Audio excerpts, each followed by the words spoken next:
একমাত্র আল্লাহ কোরআন এবং রাসূলের সুন্নাহ দ্বারা পরিচালিত হবে। আমরা জানি Islam is the complete code of life.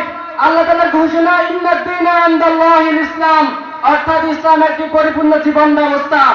আর বাংলাদেশ জামাত ইসলামী এবং ইসলামী ছাত্র শিবির সেই সমাজ প্রতিষ্ঠা করতে চায়।